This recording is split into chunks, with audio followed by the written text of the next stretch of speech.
أعوذ بالله من الشيطان الرجيم. بسم الله الرحمن الرحيم. ياسين والقرآن الحكيم إنك لمن المرسلين على صراط مستقيم تنزيل العزيز الرحيم لتنذر قوما ما أنذر آباؤهم فهم غافلون لقد حق القول على أكثرهم فهم لا يؤمنون إنا جعلنا في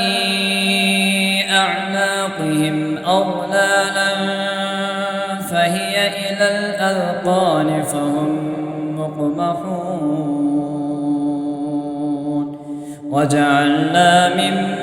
بين أيديهم سدا ومن خلفهم سدا فأغشيناهم فهم لا يبصرون وسواء عليهم أأنذرتهم أم لم تنذرهم لا يؤمنون إنما تنذر من اتبع الذكر وخشي الرحمن بالغيب فبشره بمغفرة وأجر كريم إنا نحن نحيي الموتى ونكتب ما قدموا وآثارهم وكل شيء أحصيناه في إمام مبين واضرب لهم مثلا أصحاب القرية إذ جاءها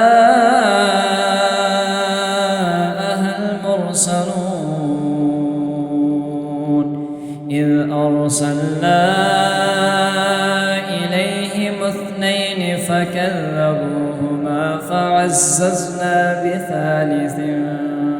فقالوا إنا إليكم مرسلون قالوا ما أنتم إلا بشر مثلنا وما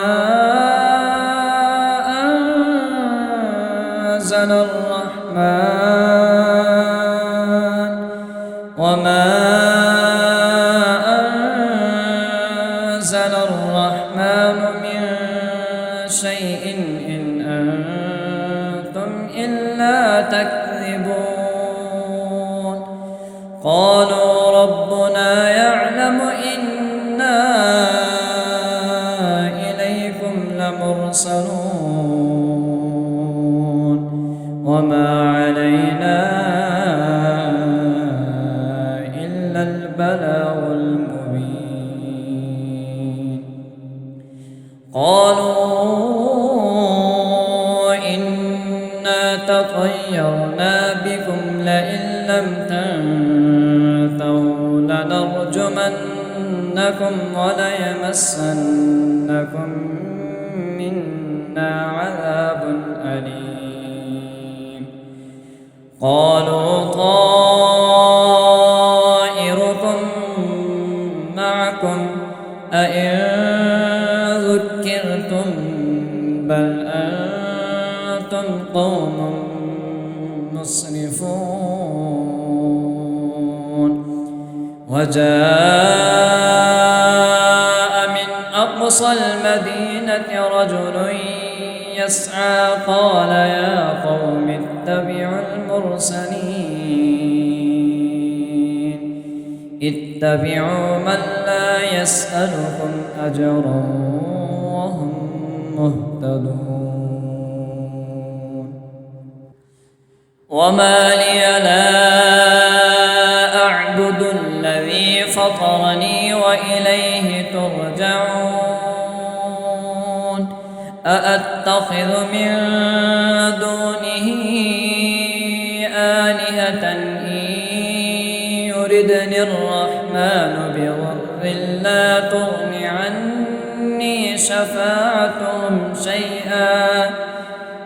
بضر لا تغن عني شفاعتهم شيئا ولا ينقذون إني إذا لفي ضلال مبين إني آمنت بربكم فاسمعون قيل ادخل الجنة قال يا ليت قومي يعلمون بما غفر لي ربي وجعلني من المكرمين وما أنزلنا على قومه من بعده من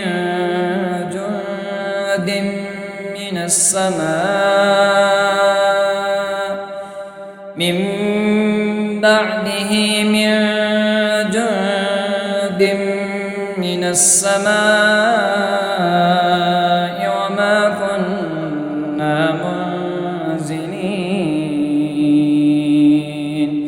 إن كانت إلا صيحة واحدة فإذا هم خامدون يا حسرة على العباد ما يأتيهم من رسول إلا كانوا به يستهزئون ألم يروا كم أهلكنا قبلهم من القرون أنهم إليهم لا يرجعون وإن كل لما جميع لدينا محضرون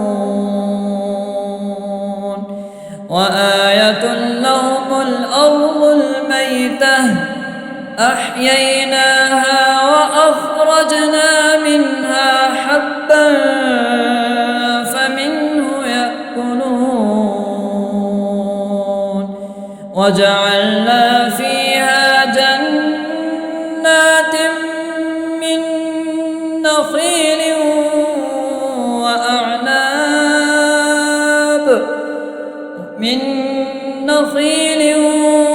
وأعناب وفجرنا فيها من العيون ليأكلوا من ثمره وما عملته أيديهم أفلا يشكرون سبحان الذي خلق الأزواج كلها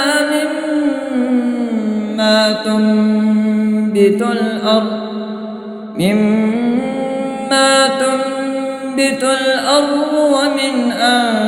أنفسهم ومما لا يعلمون وآية لهم الليل نسلخ منه النهار فإذا هم مظلمون والشمس تجري لمستقر لها ذلك تقدير العزيز العليم والقمر قدرناه منازل حتى عاد كالعرجون القديم لا الشمس ينبغي لها أن تدرك القمر ولا الليل سابق النهار وكل في فلك يسبحون وآية لهم أنا حملنا ذريتهم في الفلك المشحون وخلقنا لهم من مثله ما يركبون وإن نشأ نغرقهم فلا صريخ لهم ولا هم ينقذون إلا رحمة منا ومتاعا إلى حين وإذا قيل لهم اتقوا ما بين أيديكم وما خلفكم لعلكم ترحمون وما تأتيهم من آية من آيات ربهم إلا كانوا عنها معرضين وإذا قيل لهم أنفقوا مما رزقكم الله قال الذين كفروا للذين آمنوا أنطعم من لو يشاء الله أطعمه إن أنتم إلا في ضلال مبين ويقولون متى هذا الوعد إن كنتم صادقين ما ينظرون إلا صيحة واحدة تأخذهم وهم يخصمون فلا يستطيعون توصية ولا إلى أهلهم يرجعون ونفخ في الصور فإذا هم من الأجداث إلى ربهم ينسلون قالوا يا ويلنا من بعثنا من مرقدنا هذا ما وعد الرحمن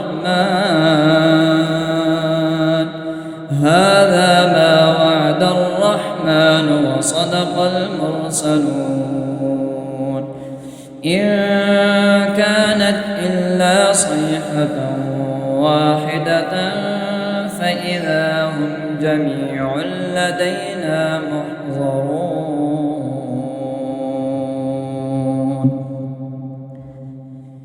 فاليوم لا تظلم نفس شيئا ولا تجزون إلا ما كنتم تعملون إن أصحاب الجنة اليوم في شغل فاكهون هم وأزواجهم في ظلال على الأرائك متكئون لهم فيها فاكهة ولهم ما يدعون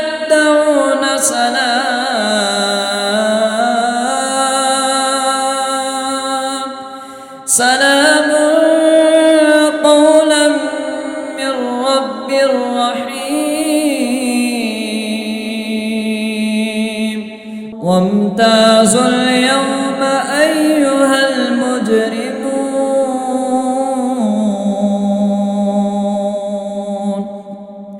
ألم أعهد إليكم يا بني آدم ألا تعبدوا الشيطان إنه لكم عدو مبين وأن اعبدوني هذا صراط مستقيم ولقد أضل منكم جبلا كثيرا أفلم تكونوا تعقلون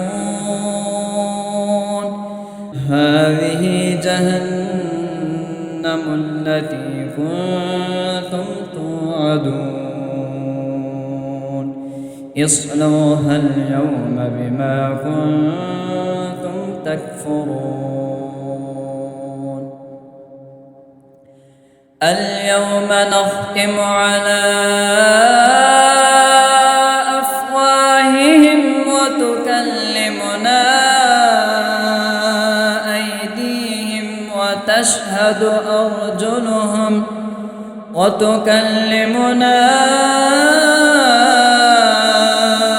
أيديهم وتشهد أرجلهم بما كانوا يكسبون ولو نشاء لطمسنا على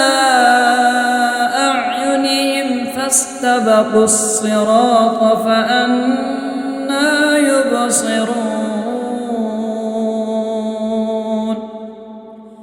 ولو نشاء لمسخناهم على مكانتهم فما استطاعوا مضيا ولا يرجعون ومن نعمره ننكسه في الخلق أفلا يعقلون وما علمناه الشعر وما ينبغي له إن هو إلا ذكر وقرآن مبين لينذر من كان حيا ويحق القول على الكافرين أولم يروا أنا خلقنا لهم مما عملت أيدينا أنعاما فهم لها مالكون وذللناها لهم فمنها ركوبهم ومنها يأكلون ولهم فيها منافع ومشارب أفلا يشكرون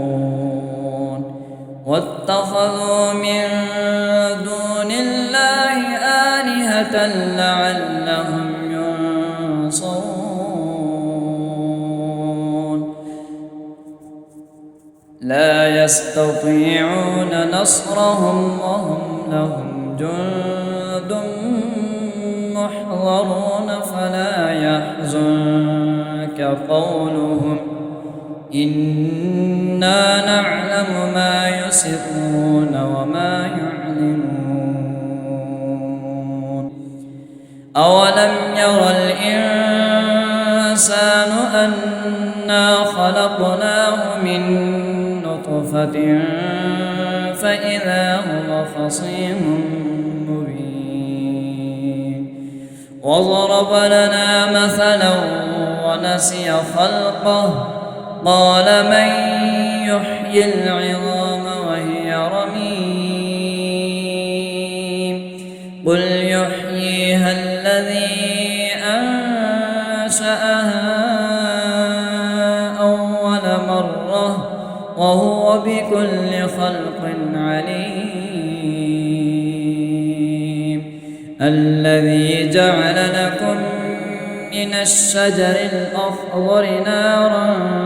فإذا أنتم منه توقدون أوليس الذي خلق السماوات والأرض بقادر على أن يخلق مثلهم بلى وهو الخلاق العليم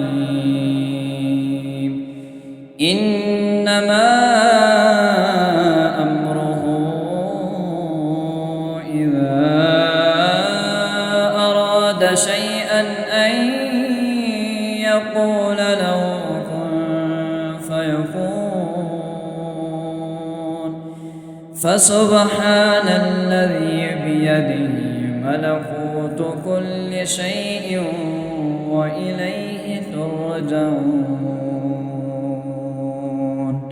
صدق الله العظيم. بسم الله الرحمن الرحيم. الرحمن علم القرآن خلق الإنسان علمه البيان الشمس والقمر بحسبان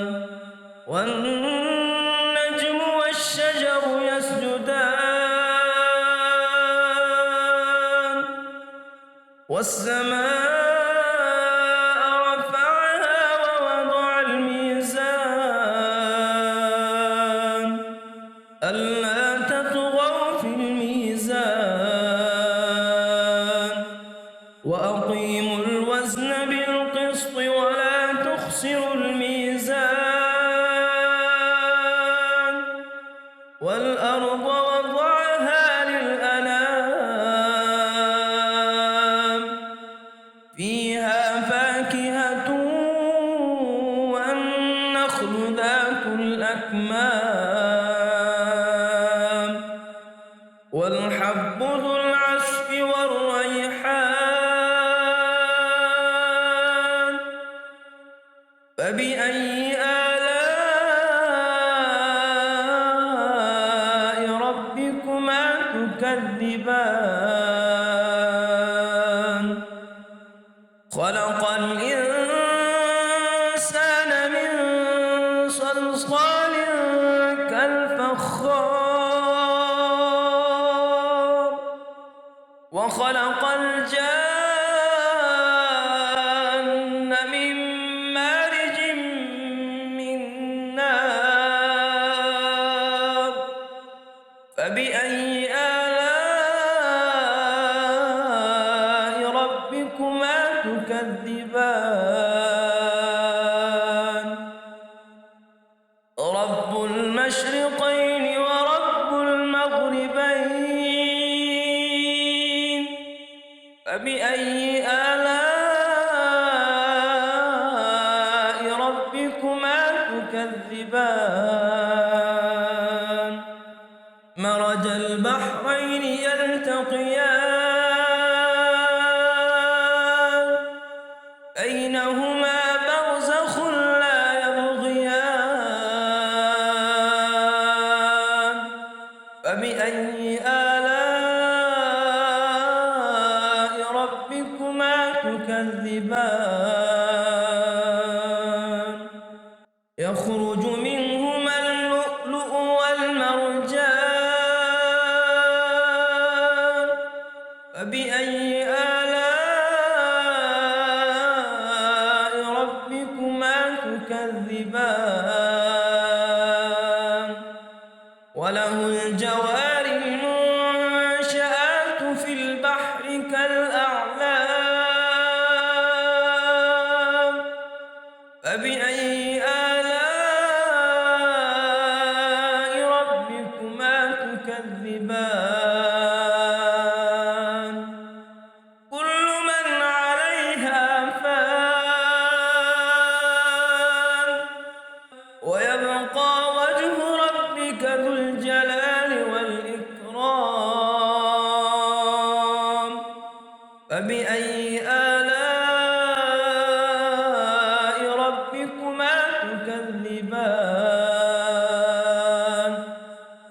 يسأله من في السماوات والأرض كل يوم هو في شأن فبأي آلاء ربكما تكذبان سنفرغ لكم أيها الثقلان فبأي آلاء ربكما تكذبان يا معشر الجن والإنس إن استطعتم أن تنفذوا من أقطار السماوات والأرض فانفذوا لا تنفذون إلا بسلطان فبأي آلاء ربكما تكذبان يرسل عليكما شواظ من نار ونحاس فلا تنتصران فبأي آلاء ربكما تكذبان فإذا انشقت السماء فكانت وردة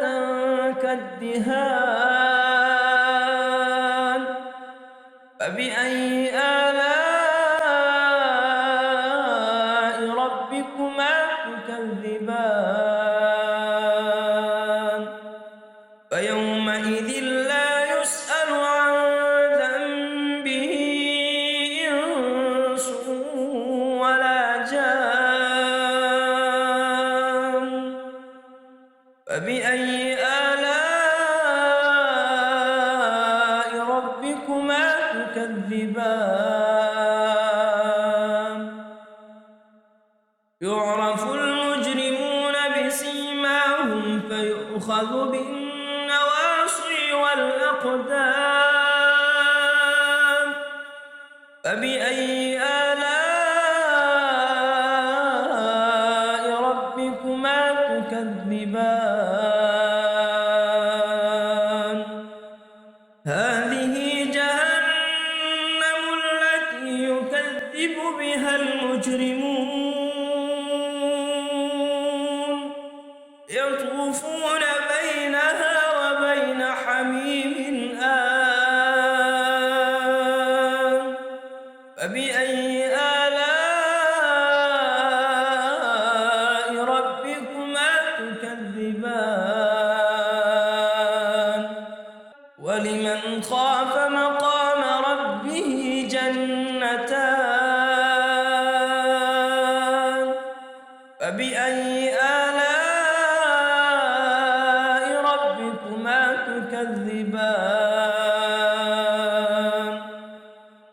ذواتا أفنان فبأي آلاء ربكما تكذبان فيهما عينان تجريان فبأي آلاء ربكما تكذبان فيهما من كل فاكهة زوجان فبأي آلاء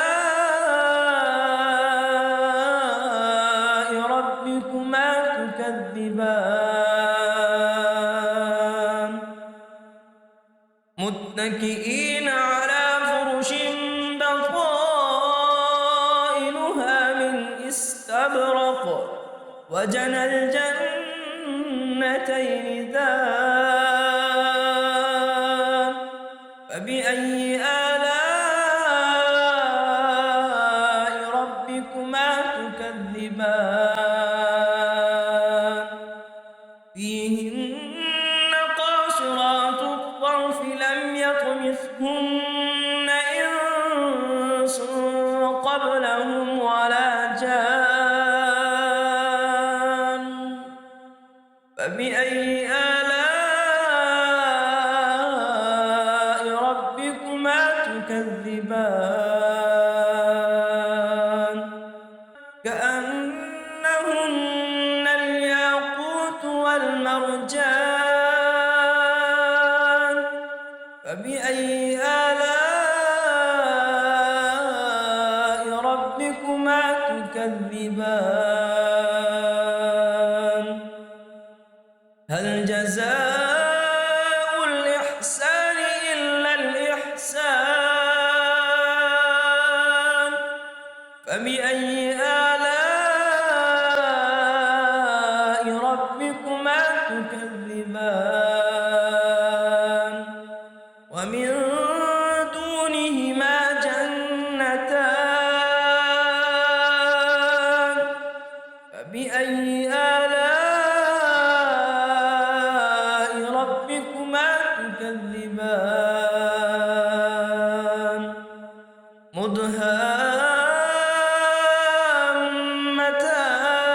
مدهامتان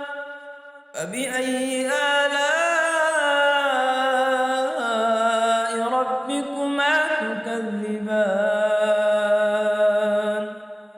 فيهما عينان نضاختان فبأي آلاء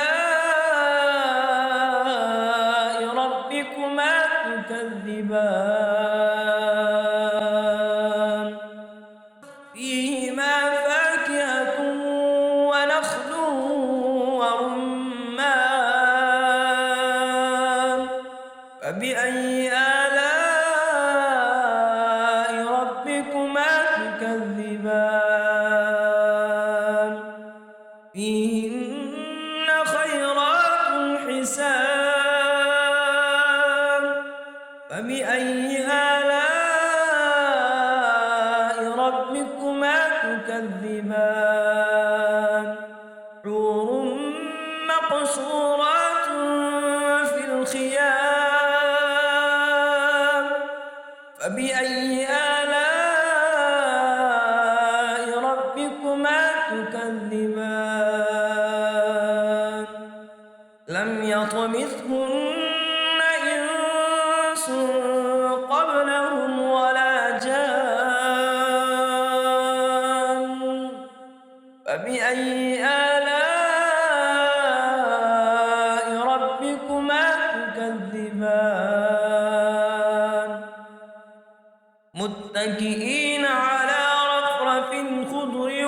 وعبقري حسان فبأي آلاء ربكما تكذبان